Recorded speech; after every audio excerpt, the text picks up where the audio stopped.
Good morning. Thank you.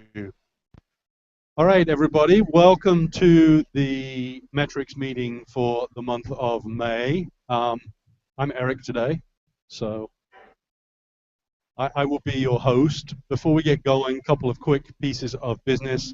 I want to thank James, who will be manning our IRC channel for the meeting, and Anna is down here trying to keep us on schedule.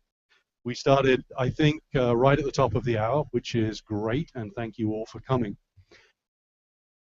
All right, everybody ready? Good, okay. We will get into this. So our agenda today, we're going to do some welcome of some people who have joined the foundation in the last month. We will do a couple of introductions of some people you may not have met yet, although they've been around in the organization for 30 days or so. Lewis is going to give us a community update around what's been going on in the community, and we're going to make that a regular part of the agenda for these updates. As we put more and more focus on community, it's going to be important that we all stay up to date with what is going on in that space. Then from there, we will do a little bit of a quarterly reports update. Many of you have contributed to the quarterly reports that are a summary of all your work for the prior quarter.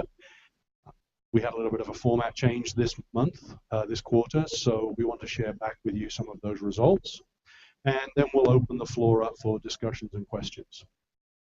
All right, so we will get rolling on this. First of all, here are our welcomes and our new hires to the organization. Can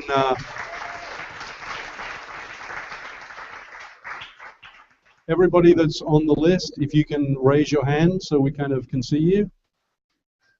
Great. Welcome and congratulations. A number of conversions, which is always great to see. That's when people who have been with us on a non-permanent employee basis have come over and joined the family, so that's exciting. This month I thought I would just put up a little infographic, or whatever it is we call it these days. I call it a pie chart. But that just shows kind of where in the organization we're growing and where these folks are coming to us. So welcome. Return of the anniversary slide. We want to make sure that we continue to recognize the people who have been with us for years. And although I have recently been sharing some 6-month anniversary notes with some people, I want to make sure we cover the longer standing people. This is a great testimony to the foundation. What I'd like to do just very quickly is to have you all stand up, if you would. Can you do that? A little bit of, it's good to get some calisthenics in the middle of the day. Everybody stand up. No, everybody. Okay. So if you have been here a year or less, please sit down. Okay. All right, that's still a lot of people stood up, right? So let's do 2 years or less. Sit down. 3 years or less. 4 years or less? Anybody got 5 years? Okay, so 5 years or less, sit down. Oh, okay. Now we're really upping the ante. So let's go to 6 years. Oh, okay. All right. So. And just to check on our remote folks, so James, is there anybody out there on IRC that is kind of standing up firmly on IRC? Okay. Sort of. Some people are not sure. So Rowan, congratulations. Thank you.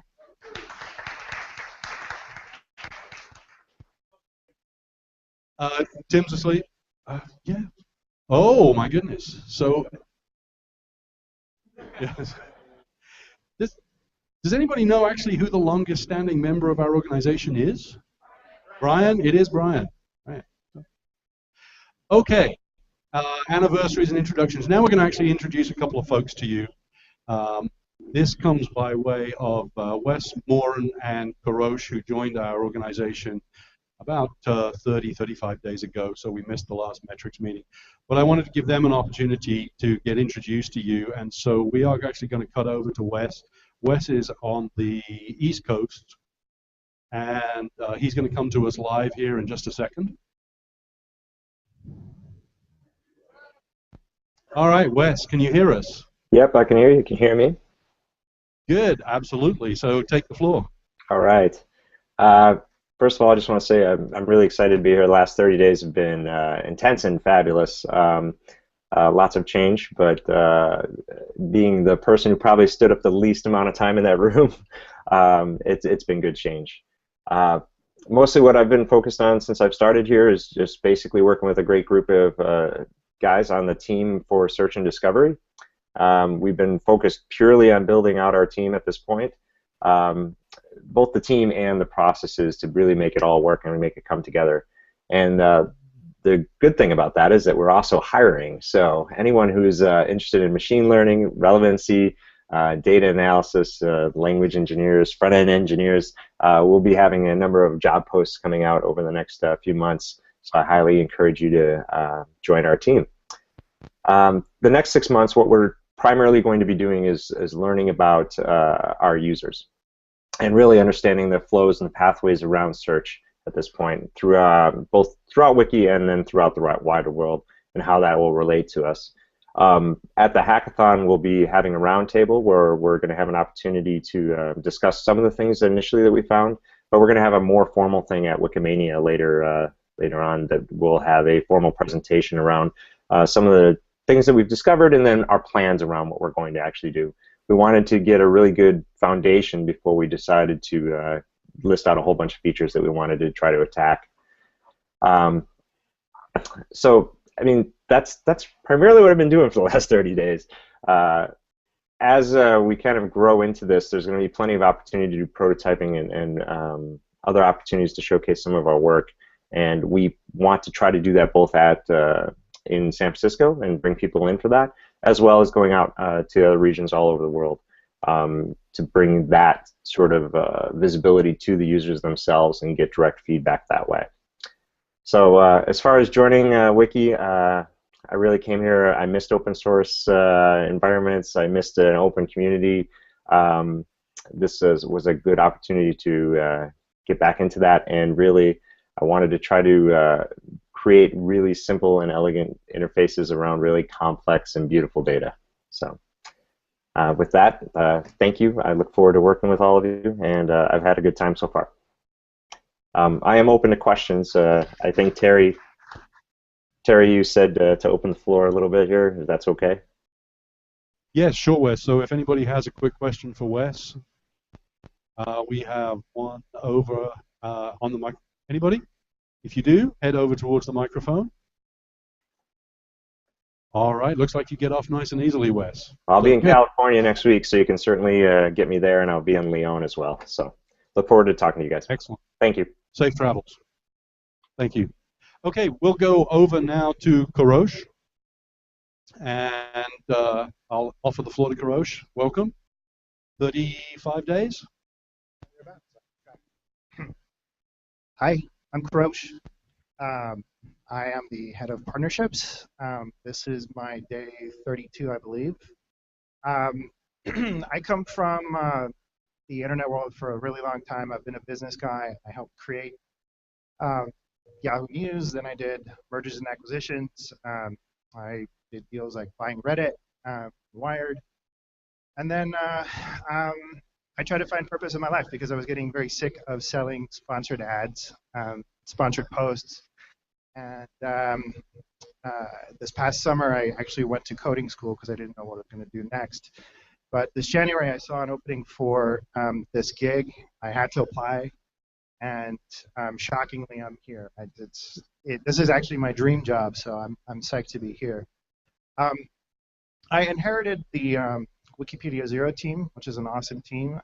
If you're not aware of what they're doing deals with telecom carriers around the world to give access to Wikipedia without getting any data charges if you can't afford it. And my first priority is to give more resources to that team, expand their mission a little bit. Our first goal is to meet some fairly aggressive page view goals. We're supposed to get to 100 million page views by the end of this quarter, and I think we have a really good shot.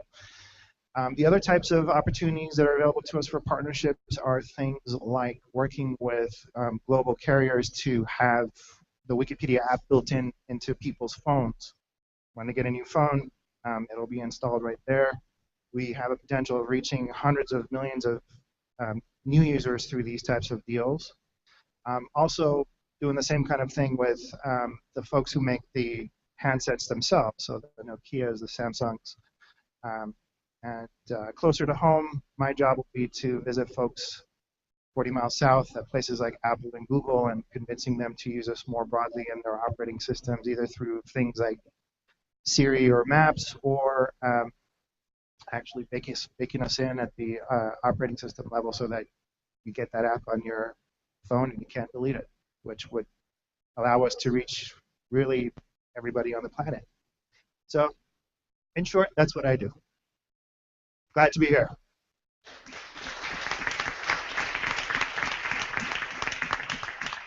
Okay, so now you've met Karosh and you have met Wes. We're going to move on a little bit and head into a community update. As I said, this is going to be a regular part of our session going forward, and I will hand the floor over to Lewis.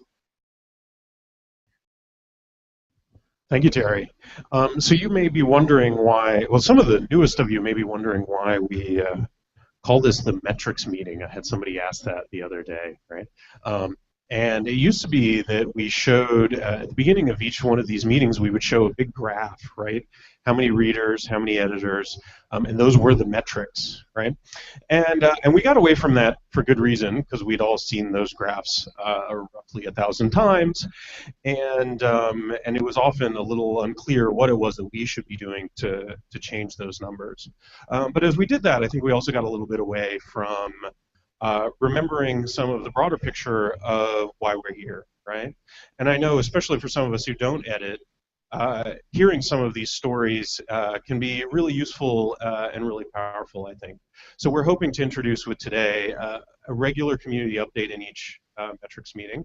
I am open to, the format is still a little experimental. I'm working with my team, all of you in my department who helped give me stories over the past 72 hours. Thank you so much. I really appreciate your hard work. So with that, let me jump into the first one. So as most of you probably know, our board of directors here at the foundation is elected by the community, and there is an upcoming election that will elect a new slate of folks from the board.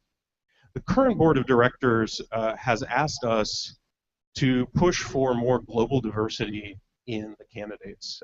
So we did some aggressive bannering. We have quite a large translation budget that James Alexander has been shepherding. And we worked with friends in the community to make sure that we can reach out as widely as possible to get new candidates. We've got some good news and some bad news out of that, right? The good news is that we have a record number of candidates, 21 candidates. That's something that I think sometimes a large number of candidates is sometimes seen as not necessarily a good thing, but I think in this context, remember that these candidates are often in discussion with each other about what issues matter and what should matter to the movement, right? So even though, of course, we'll still be electing the same number of folks on the board, a broader number of people participating in those discussions broadens the sense of who the final candidates, who the winning candidates, what they think the important issues are, right? So even just by diversifying the candidates, we get a win there. We also have a record number of candidates from the Global South. I am told by somebody who went back through and counted all the old candidates, we've only had 11 candidates from the Global South, all told, ever in the entirety of our history. We have 9 for this upcoming election. I think that's a huge, huge shift. Some of these are going to be first-time candidates. It's going to be, it was actually, I think, really brave of them to put their name forward to, in some sense, be judged by a global movement of people they don't necessarily know, right? So even if they don't win, merely the fact that they put themselves forward and decided to engage in this conversation is really huge and important, and I really thank those candidates. The bad news, we have no new female candidates. We have 2 returning candidates, Phoebe and Maria. They have been great, strong members of the board, so we're glad to have them along. But that is an aspect of diversity where we know we still have challenges, and this is just another reflection of that issue, unfortunately. Which brings me to perhaps some good news on the gender front. We've talked a little bit before in this metrics meeting about the Inspire campaign, which is a grant-making campaign structured and run through the resources department, specifically targeted at identifying new programs and projects that might help with our gender issues on the in the encyclopedias and in the broader projects. We had great numbers.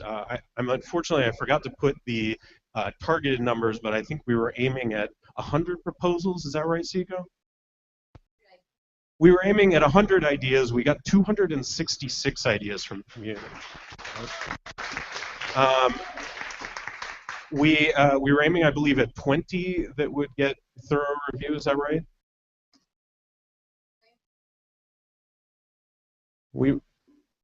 So we were aiming for 30 proposals and 20 grants made. We got 42 serious proposals. So again, we beat that number thoroughly. We ended up with only 16 grants made because our grant making process, for those of you who aren't familiar with it, we want to be community driven in the ideas and the innovation, but we also want to make sure that we're giving people a thorough chance to succeed. Right? So the grants officers on the team work with each of these proposals to make sure that they're thoughtful, complete, have clear goals and clear measurables. So from that, we got to 16 grants. I'm really excited about some of them. My personal favorites, some of the ones that I'm most excited to see outcomes from, are things like allies training. We know that many of the folks who are involved in the project are people who want the right outcomes but don't necessarily have the right training to know how to get to those outcomes. And so we're going to work with the ADA initiative, a longtime partner, as well as some of the folks from the community who came up with this suggestion, to do allies training for interested volunteers within the movement. We're going to see how that works and potentially scale it up. So that's, I think, a cool one. I'm a longtime fan of the ADA initiative, so I think it's great that we're working with them in that way. We're going to work on with some outside feminist scholars to identify what are the gaps. It's hard to know. Let's say one of you wanted to help, go home tonight and you say, I want to write an article about a famous woman, right, who doesn't have an article about her yet on the encyclopedia. Where would you start? We don't actually necessarily have good lists. We've derived some of them in the past for projects like art and feminism, but we don't have a good way, a good repeatable way of creating some of those lists. So one of the proposals was to work with a group of scholars to figure out who are the top 100 people that they'd like to see, right? I don't know, I don't know if that's the actual goal there, but so that way people who come to us can help figure out where they want to go and how they can contribute immediately. And finally, research into why women leave. I put leave here, but the actual answer is don't participate. Seiko's shaking her head at me. I apologize. Yeah, this is one of these hard things. It's much easier, as you all know, to survey the people who are already participating, right? It takes more disciplined effort to figure out why people aren't participating. And so I'm really excited about that proposal. Single user login. I don't want to take a whole lot of time to talk about technical issues necessarily in these community updates because I think they're covered in so many other ways throughout the organization. But I wanted to call out this one particular project. Some of you may have received emails about it. You may wonder what exactly it is, right? In the past, we used to allow, say, Luis on English Wikipedia and Luis on Spanish Wikipedia to actually be different people, even though they had the same username. For those of you who are in the tech teams, you're going, and for those of you who are not in the tech teams, even that I think should hopefully make it clear, that's a problem. It leads to conflicts, it leads to confusion. We had 2.8 million accounts that were possibly affected by this. That's 2.8 million people who could have been angry at us, and instead, through the awesome work of this team,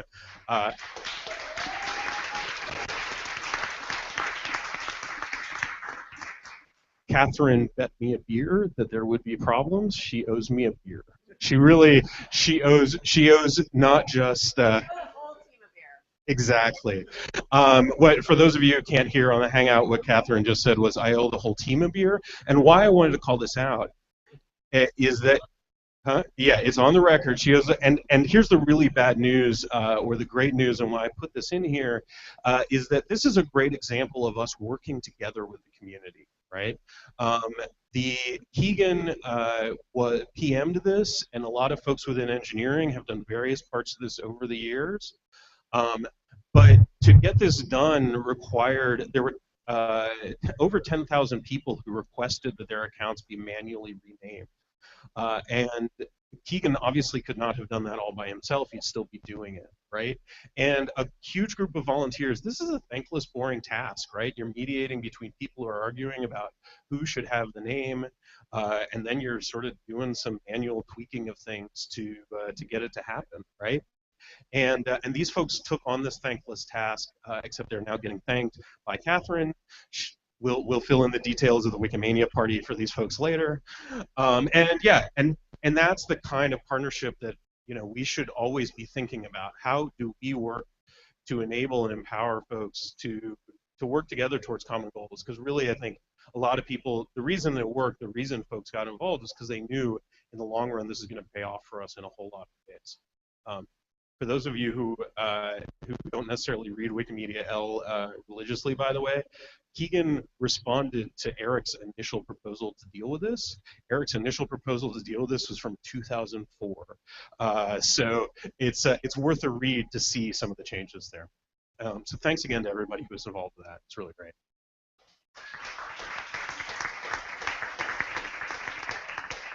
So the final thing I want to talk about today is the learning and evaluation team.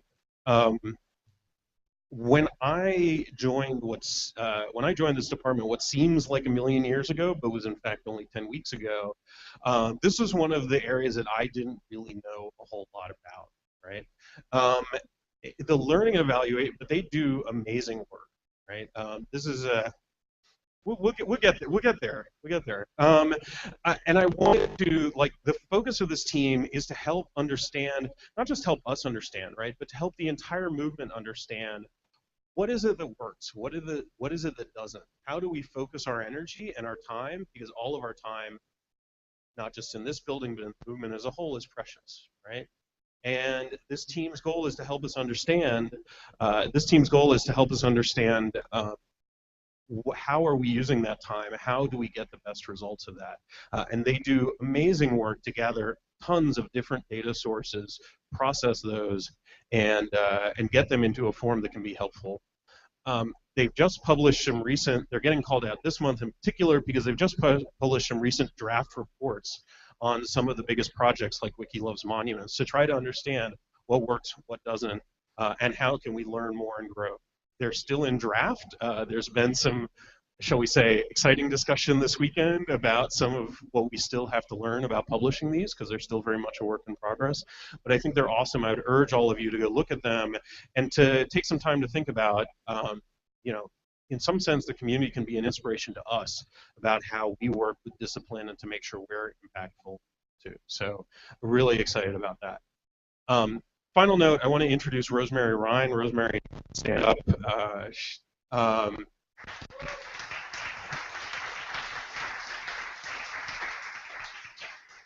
And all of you on the team should take that applause for yourselves too, because you all helped hire her. Rosemary joins us from United Way, where she did very similar work in a movement that has actually a whole lot of similarities, right?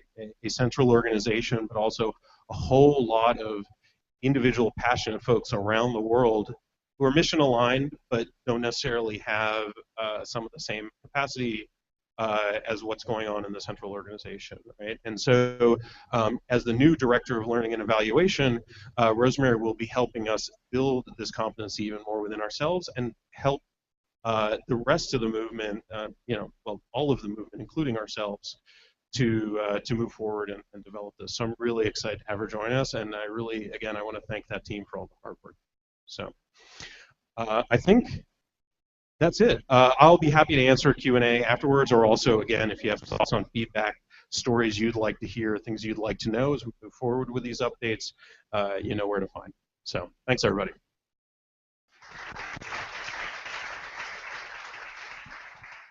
Okay, thank you, Lewis. All right, we will keep moving on here, and we're going to talk about the quarterly reports update.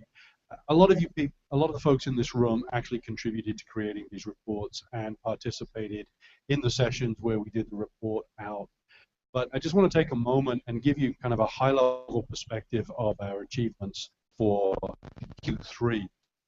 The organization set itself 130 objectives across 32 teams, which is an enormous amount of work.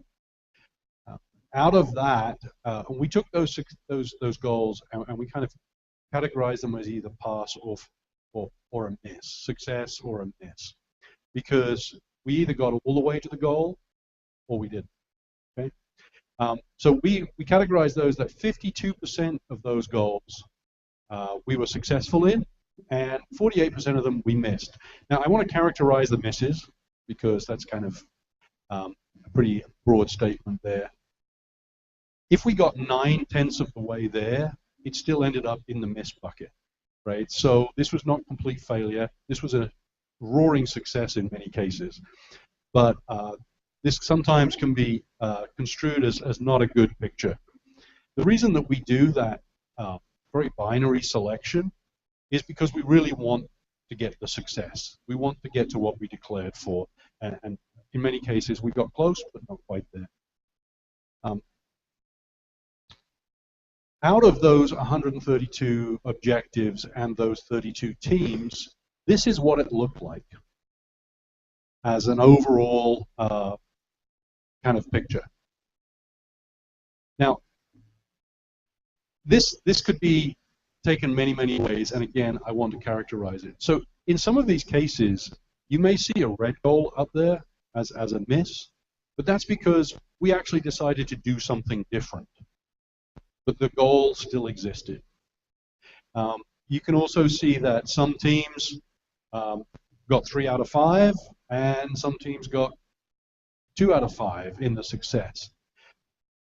When we set goals, if you are getting all greens, we probably didn't stretch far enough when we set the goals. So I just want to make sure you understand, there is not an expectation that we have 100% green dots up here, ever.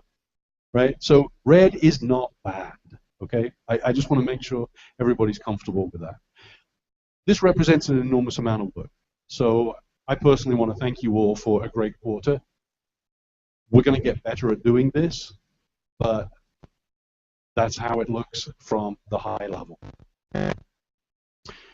All right, that pretty much concludes our presentation side of the metrics meeting. So I would like to open up the floor for questions around any of the subject matter that we have covered so far today. And we'll open up the floor for questions. We've got James manning IRC. And I think we've got a microphone over there for questions if people would like to step up.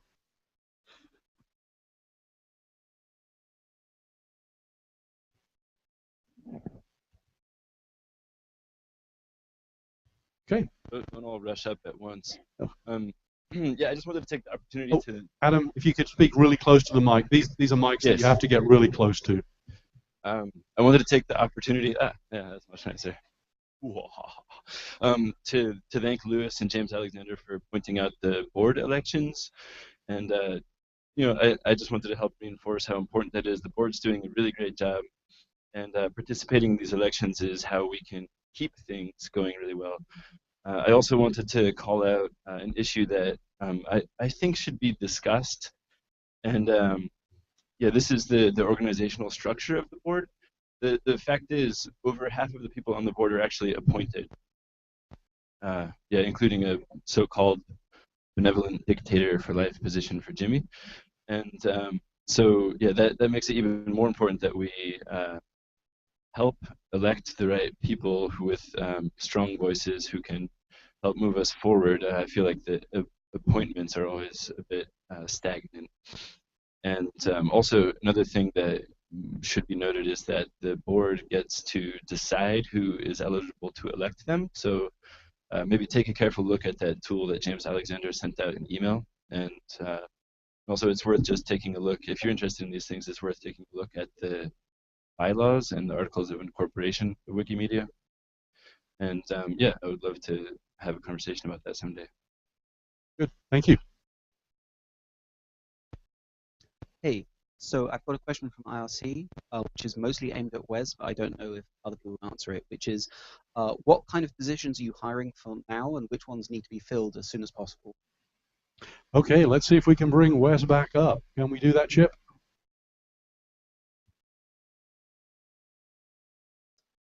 I'm here. Can you hear me? Yep. Yeah, go ahead. Currently, we're hiring for a data analyst position, a language engineer, and a relevance engineer.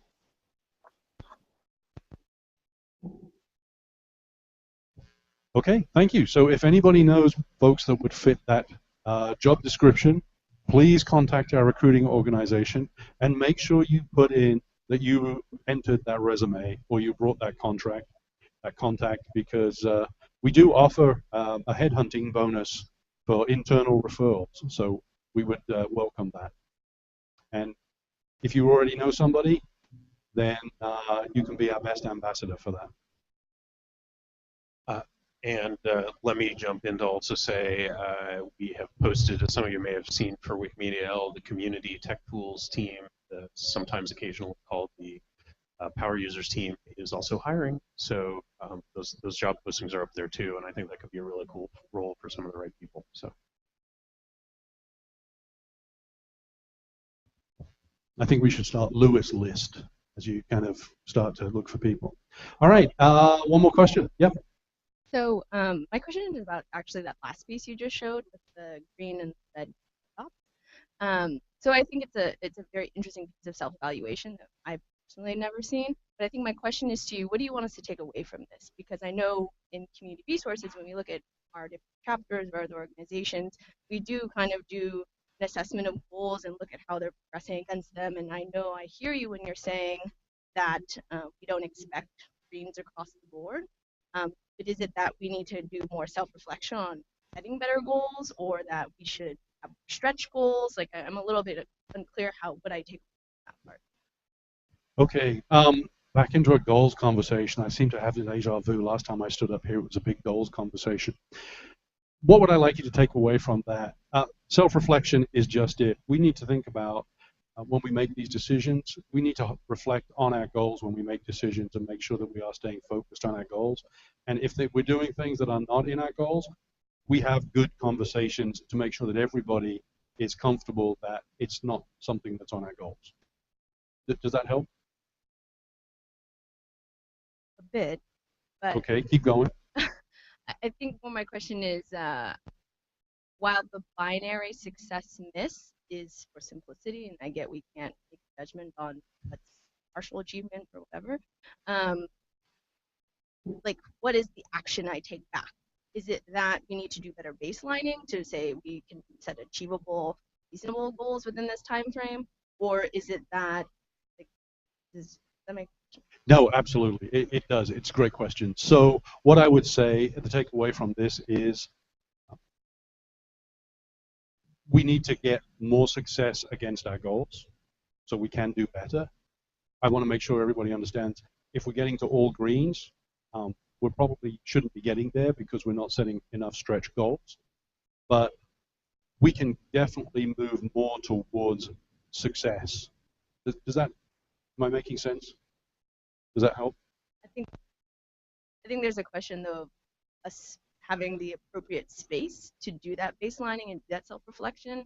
I know somewhat that we're so mired in like doing stuff that then setting the goals, having a space for making it achievable or rational, whatever, just isn't there sometimes. Okay, so we've got to make sure that we give you the space to get your heads up and be able to look at that stuff versus just staying heads right down.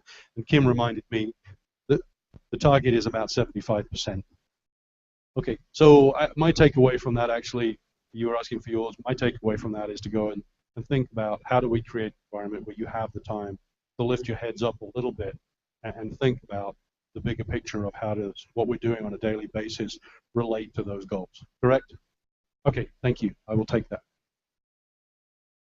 Yes? Hi. So since this is a Q&A, I'm actually going to ask a question and bring the answer to it.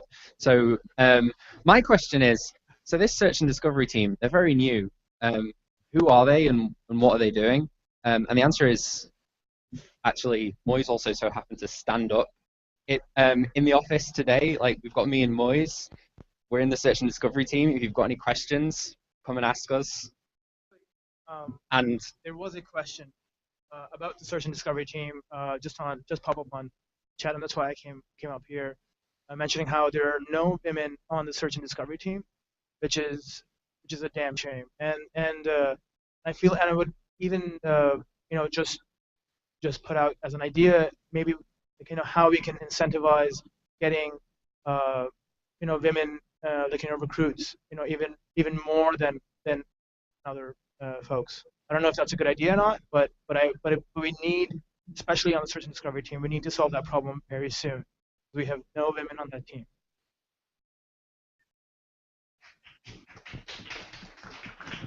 so yeah, if you have any questions, seek us out.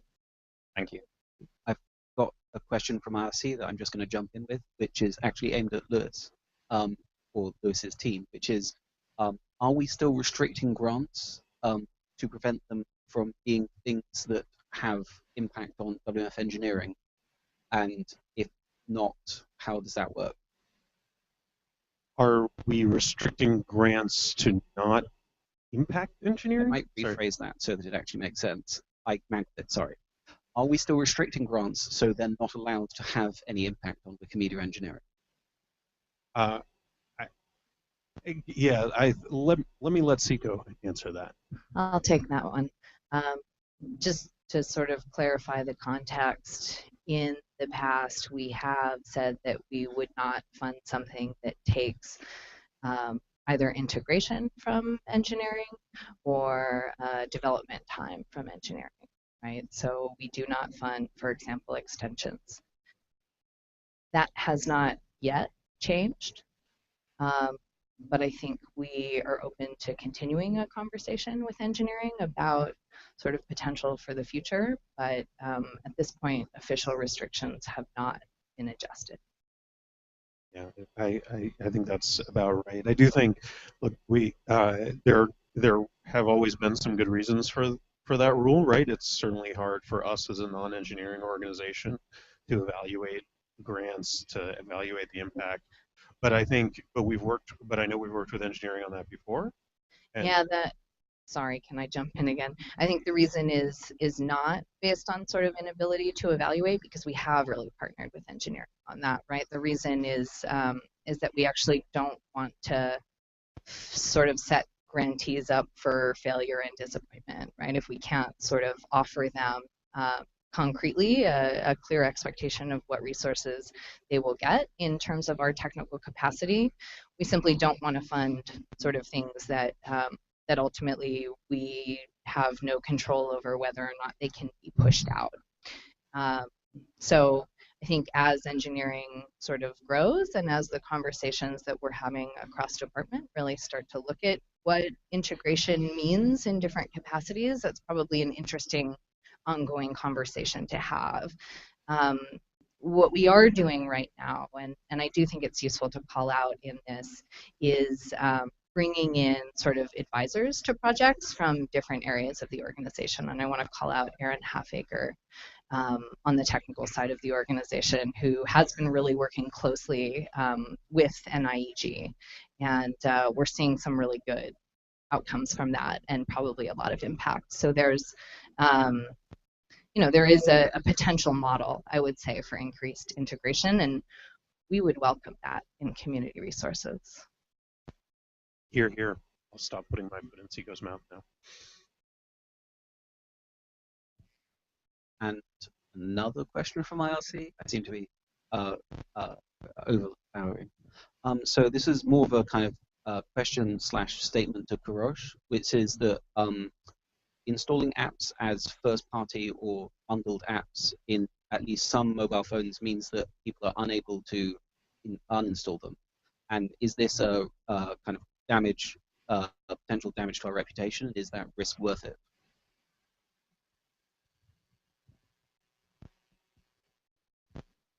I wonder if I can ask a question back to IRC. Why would it damage our reputation?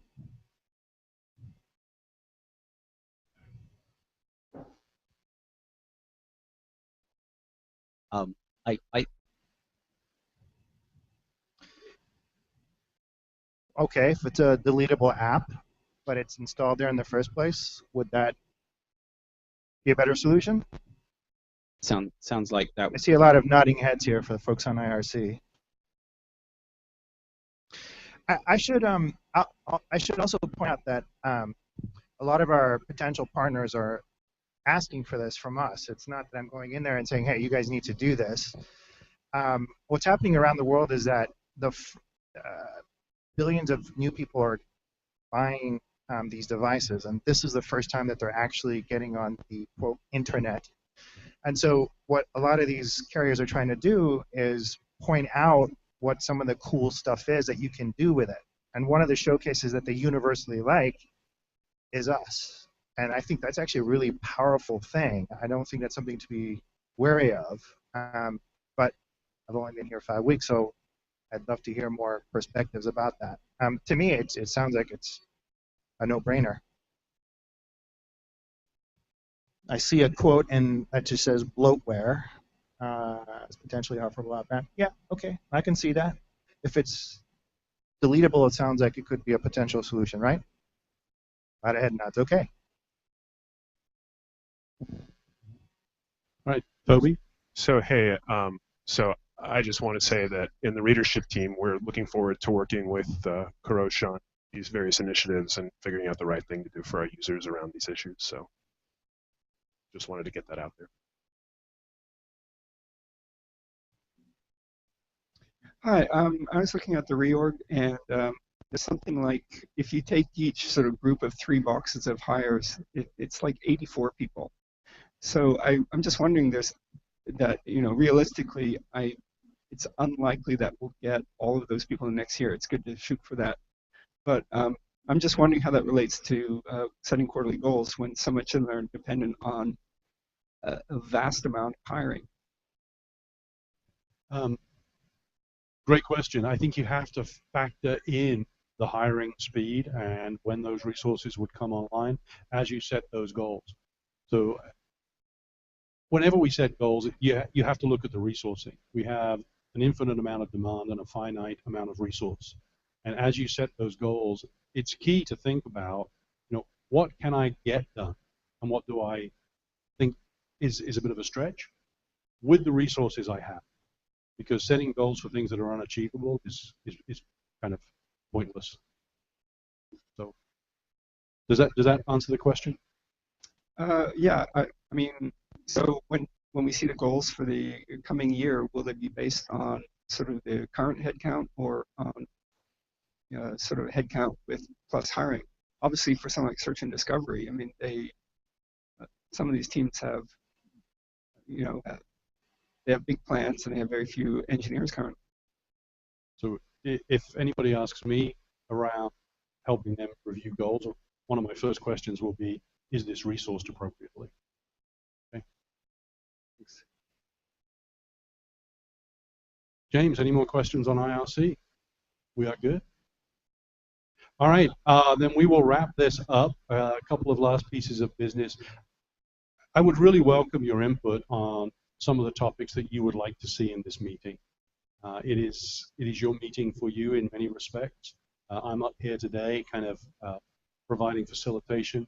I would like to begin to shift that model and make this much more a collaborative meeting with topics that you want and take it where you want to go.